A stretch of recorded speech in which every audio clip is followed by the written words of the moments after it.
Hello and welcome to the Last Movie Outpost production of how to make a movie series of instructional films. This week, how to make a DC movie. Marvel have been having an amazing success with their movies. Just 10 years ago, who would have heard of Iron Man or the Hulk or Captain Marvel? But now each of them have their own movies.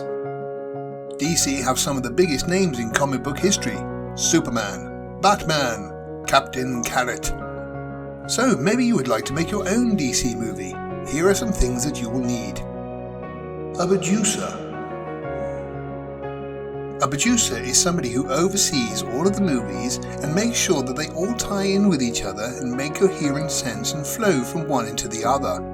Actually, for a DC movie, it seems that you don't need a producer at all. Just pick a character, make a film, and it doesn't seem to matter if it fits in with the other movies or TV shows. You can just make a great movie and have it nothing to do with any of the other characters at all. Directors. When hiring a director, you have to make sure that they are good at what they do. They may be able to direct well, but a director should never, under any circumstances, be allowed to write his own script. Don't let your director get too big for their own boots. Under no circumstances should you let a director have full creative control over a project. Oh, Ms. Jenkins, what were you thinking? If you really are struggling, why not hire a director from Marvel, since they know what they're doing? If you are going to do that though, make sure you do check out their personal lives first. Actors.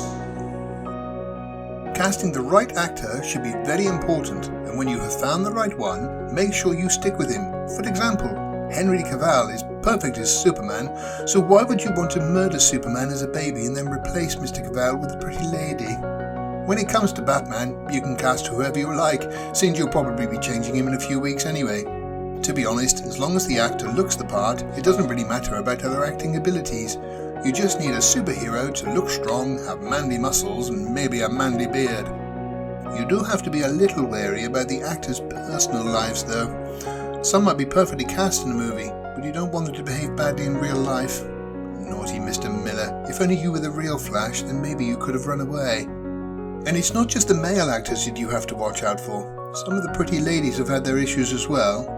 Actually, with the pretty ladies, it seems it doesn't matter. They can do whatever they like and they can still be in your movies. Script. The script of your DC movie is very important. You have to pay attention to the details. Like here, if a man says, "Try not to wander. Temperatures drop to -40 at night around here. Wouldn't find your body till after spring." then don't have your pretty lady go outside in the very next scene. That would just be silly. If your film characters are having an epic battle, but you don't know how they can become friends later, you need a very good reason for them to become best friends. Maybe have them save the planet from potential doom. What you would never want is battling enemies to become best friends simply because their mothers have the same name. Why did you say that name? It's his mother's name.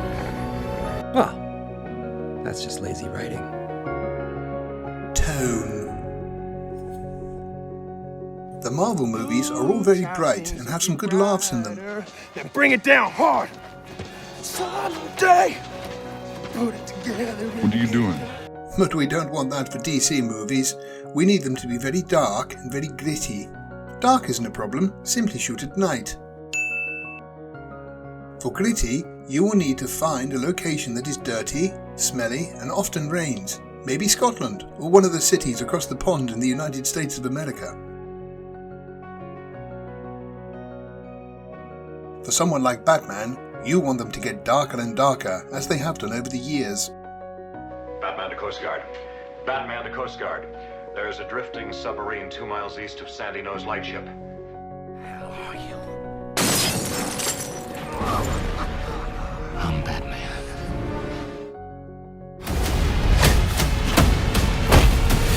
Whoa, take it easy, sweetheart. Commissioner Gordon, are you there? Seriously, I can't see you. Now that you have done all these things, well done. You've made your first DC movie.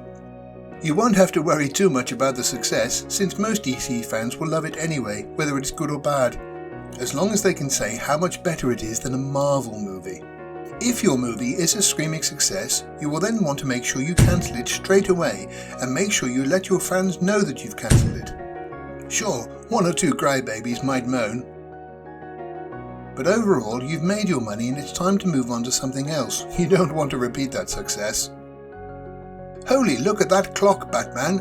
It's time for us to move on. So we'll see you next time in the How to Make a Movie series of instructional films brought to you by the Last Movie Outpost.com.